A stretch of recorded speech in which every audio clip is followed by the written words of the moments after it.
नमस्कार, आपका स्वागत है दोस्तों। स्नान केवल साधारण कार्य नहीं है, इसे शास्त्रों में तप के समान माना गया है। स्नान करना इतना आवश्यक होता है कि इसके बिना मनुष्य के शरीर की शुद्धि नहीं होती। प्राचीन काल में पवित्र नदियों में स्नान करके शरीर को रोग और पापों से मुक्त किया जाता था, किंतु आज के समय में प्रत्येक मनुष्य नदी में स्नान नहीं कर सकता। इसके लिए शास्त्रों में कुछ बहुत रहस्यमयी मंत्रों का निर्माण किया गया है। इन मंत्रों का उच्चारण करना बहुत ही आसान होता है, लेकिन इनका प्रभाव बहुत ही चमत्कारी माना गया है। भगवान श्री कृष्ण ने स्नान की जो विधि बताई है और जिन मंत्रों के बारे में बताया है, अगर कोई साधारण मानव इस विधि से स्नान करता है और स्नान करते समय इन छोटे छोटे मंत्रों का जाप करता है तो उसके समस्त पापों का नाश उसी क्षण हो जाता है। उसके जीवन से दुख दरिद्रता का नाश हो जाता है और उसे लक्ष्मी की प्राप्ति होती है। श्री कृष्ण कहते हैं, नित्य स्नान करने वाले मनुष्य के पास ही लक्ष्मी का वास होता है। जो स्नान नहीं करते उनके पास दुर्भाग्य और दरिद्रता निवास करते हैं। नित्य स्नान न करने वाले मनुष्य को अनेकों प्रकार के रोग घेर लेते हैं। लक्ष्मी उसे छोड़कर चली जाती है और मनुष्य अपने पतन के मार्ग की ओर चलने लगता है। स्नान किए बगैर किसी भी प्रकार का धार्मिक और पवित्र कार्य नहीं करना चाहिए। जो मनुष्य बिना स्नान किए ही धार्मिक कार्य करता है उसे महापाप लगता है। शास्त्रों में स्पष्ट रूप से कहा गया है कि बिना स्नान किए पूजा पाठ आदि कार्य नहीं करने चाहिए। आज हम जानेंगे पुराणों में वर्णित उस गोपनीय स्नान की विधि के बारे में जो बहुत से मानव नहीं जानते हैं। ये अत्यंत गोपनीय विधि है और इसका पालन प्रत्येक मनुष्य को स्नान करते हुए करना चाहिए। भगवान श्री कृष्ण ने इस अत्यंत महत्वपूर्ण विधि के बारे में विस्तार से बताया है। इसमें स्नान करने का सही समय, स्नान करने की दिशा अर्थात स्नान करते समय मुख किस दिशा में होना चाहिए, स्नान के कितने प्रकार है, स्नान करते समय कौन से मंत्र का उच्चारण करना चाहिए आदि प्रकार की अत्यंत गोपनीय बातों के बारे में आज हम आपको बताने जा रहे हैं। स्नान करने की ये विधि अत्यंत सरल है, इसमें अधिक कठिनाइयाँ नहीं है। कोई भी साधारण मनुष्य इस विधि से स्नान कर सकता है और उत्तम फलों की प्राप्ति कर सकता है। भगवान श्री कृष्ण कहते हैं, जो भी मनुष्य इस विधि से स्नान करते हैं वो सभी पापों से मुक्त हो जाता है। उसके जीवन में लक्ष्मी का आगमन होता है और उसे सुख समृद्धि तथा ऐश्वर्य की प्राप्ति निश्चित ही होती है। जो मनुष्य स्नान के इस अत्यंत गोपनीय मंत्र का उच्चारण करता है उसके जल में साक्षात देवी गंगा प्रकट होती है और उसके पापों का नाश हो जाता है। आइए जान लेते हैं स्नान करने की उस महत्वपूर्ण विधि के बारे में। स्नान करते समय दिशा को ध्यान में रखना चाहिए। शास्त्रों के अनुसार मनुष्य को स्नान करते समय अपना मुख पूर्व तथा उत्तर दिशा की ओर करना चाहिए। स्नान करते समय अपनी पीठ दक्षिण दिशा में करनी चाहिए। उत्तर दिशा में पवित्र नदियों का उगम है। गंगा, यमुना, सरस्वती आदि नदियों का उगम स्थान उत्तर दिशा में है। इसीलिए स्नान करते समय अपना मुख उत्तर दिशा में ही करना सर्वश्रेष्ठ माना गया है। इस दिशा में मुख करके स्नान करने से तन और मन दोनों ही पूर्ण रूप से शुद्ध होते हैं। दोस्तों, भगवान श्री कृष्ण कहते हैं, स्नान करने के लिए सुबह का समय ही सर्वोत्तम होता है। प्रातः काल स्नान करने के पश्चात मनुष्य शुद्ध होकर जप, पूजा पाठ आदि समस्त शुभ कार्यों के योग्य बनता है। स्नान किए बगैर किसी भी प्रकार का शुभ कार्य नहीं करना चाहिए, इससे जीवन में दुर्भाग्य आता है।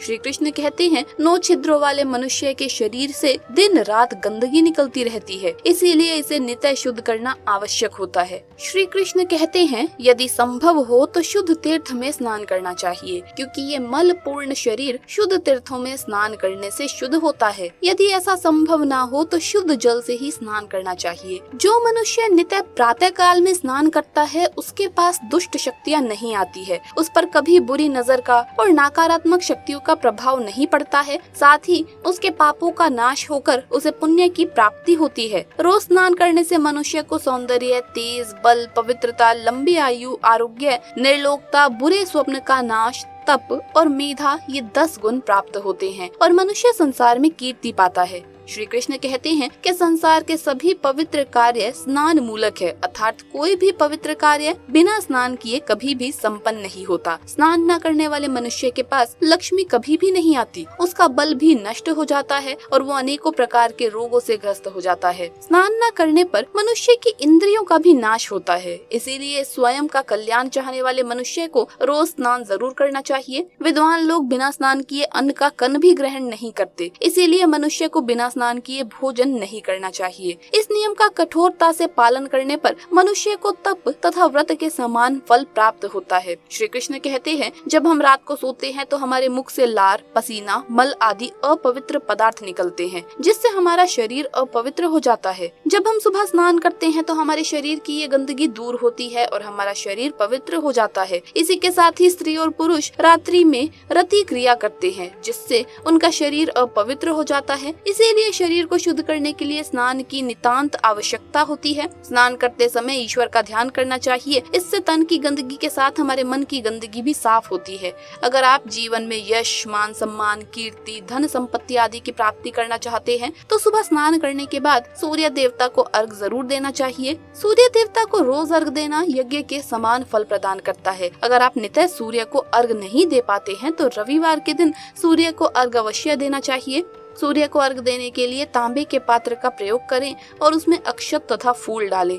इससे सूर्य देव की कृपा सदैव ही आपके साथ रहती है। लेकिन दोस्तों, स्नान करने का भी एक सही समय होता है। कई लोग अपनी सुविधा के अनुसार स्नान कर लेते हैं, जो कि उचित नहीं है। अशुभ समय पर स्नान कर लेने से हमें फायदे कम और नुकसान ज्यादा उठाने पड़ते हैं। गरुड़ पुराण में भगवान श्री कृष्ण ने स्नान करने के सही समय के बारे में बताया है। जो मनुष्य नित्य इस समय पर स्नान करता है उसकी आयु लंबी होती है और उसके दुखों का नाश होता है। आइए अब जानते हैं स्नान कितने प्रकार के होते हैं। शास्त्रों के अनुसार ब्रह्म स्नान, देव स्नान, ऋषि स्नान, मानव स्नान और दानव स्नान ये स्नान के मुख्य प्रकार होते हैं। इन्हें समय के अनुसार वर्गीकृत किया गया है। हमारे शास्त्रों में ब्रह्म मुहूर्त में किए जाने वाले स्नान को सर्वश्रेष्ठ माना गया है। ब्रह्म मुहूर्त यानी रात्रि का अंतिम पहर है और सूर्य उदय से ठीक 1.5 या 2 घंटे पहले का समय, यानी कि साधारणतः सुबह 4 से 5:30 तक का समय ब्रह्म मुहूर्त कहा जाता है। शास्त्रों में ये समय दिन का सर्वश्रेष्ठ समय माना जाता है, क्योंकि इस समय पर वातावरण में अद्भुत और चमत्कारी ऊर्जा व्याप्त होती है। ये समय देवताओं का समय होता है। देवताओं का स्मरण करते हुए ब्रह्म मुहूर्त में किए जाने वाले ब्रह्म स्नान को सर्वश्रेष्ठ स्नान कहा गया है।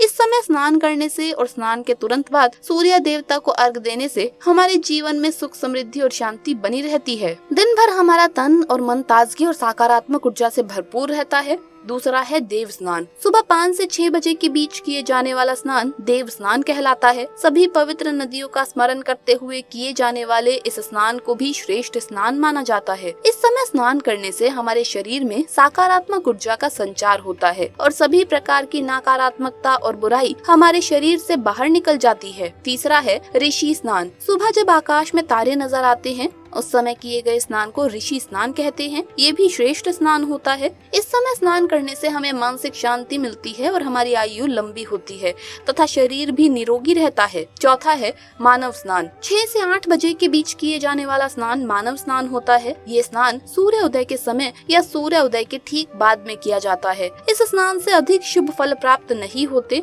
लेकिन किसी प्रकार का नुकसान भी नहीं होता। इसीलिए हो सके तो कम से कम मनुष्य को मानव स्नान तो कर लेना चाहिए, लेकिन सुबह 8 बजे के बाद स्नान करना हमारे शास्त्रों में उचित माना नहीं गया है। इस समय वातावरण में व्याप्त दिव्य शक्तियाँ बहुत कम हो जाती है, इसीलिए मनुष्य में उत्साह और ऊर्जा की भी कमी दिखाई देती है, जिससे वो दिन भर आलस का अनुभव करता है। पूरे दिन शरीर में सुस्ती सी रहती है और किसी भी काम में मन नहीं लगता। इसीलिए सूर्य उदय से पूर्व अथवा सूर्य उदय के समय स्नान करने को ही सर्वश्रेष्ठ माना गया है। सुबह 8 बजे के बाद किए जाने वाला स्नान दानव स्नान कहलाता है। सूर्य उदय होने के बहुत समय बाद तक भी जो लोग स्नान नहीं करते, उनके मन में दिन भर नकारात्मकता, कमजोरी और चिड़चिड़ापन बना रहता है। ऐसे लोग जीवन भर दुखी और दरिद्र ही रहते हैं। इन्हें किसी कार्य में सफलता नहीं मिलती। यदि कोई व्यक्ति बीमार है तो उसे किसी गीले कपड़े से अपने अंग को साफ कर लेना चाहिए। इसे भी एक प्रकार का स्नान ही कहा गया है। यदि स्नान करना संभव ही नहीं है तो मंत्र स्नान भी करना चाहिए। मन में पवित्र नदियों का स्मरण करके ईश्वर का ध्यान करते हुए मंत्र स्नान करें। इस स्नान में जल की भी आवश्यकता नहीं है, केवल वायु से ही स्नान हो जाता है। इसीलिए दोस्तों, गरुड़ पुराण में हमें प्रतिदिन स्नान करने की सलाह दी गई है। प्रतिदिन सुबह जल्दी जागकर स्नान करके सूर्य देव को जल अर्पण करने से मनुष्य को जो लाभ प्राप्त होता है वो किसी अन्य कार्य को करने से नहीं मिलता। स्नान का महत्व सभी कार्यों से बढ़कर है।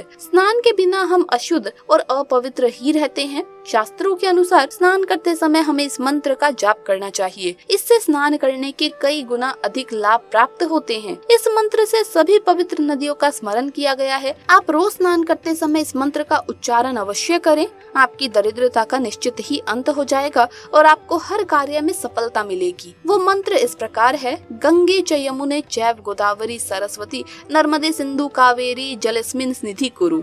इस मंत्र का अर्थ होता है, हे गंगा यमुना गोदावरी सरस्वती नर्मदा सिंधु और कावेरी, हे नदियों, आप सभी मेरे स्नान करने के जल में पधारिए और मुझ पर अपनी कृपा बरसाइए। इस प्रकार से इस मंत्र का उच्चारण करने से मनुष्य को इन सभी पवित्र नदियों का आशीर्वाद मिलता है और उसके समस्त पापों का नाश हो जाता है। तो दोस्तों, इस प्रकार से आप भी नित्य स्नान अवश्य करें। आप अपने जीवन में महत्वपूर्ण बदलाव अवश्य महसूस करेंगे और देखते ही देखते आपकी दरिद्रता का नाश हो जाएगा। उम्मीद है आपको ये जानकारी अच्छी लगी होगी। वीडियो को लाइक जरूर करें, कमेंट्स में जय श्री कृष्ण अवश्य लिखें, साथ ही चैनल को सब्सक्राइब करें। आप सभी का धन्यवाद।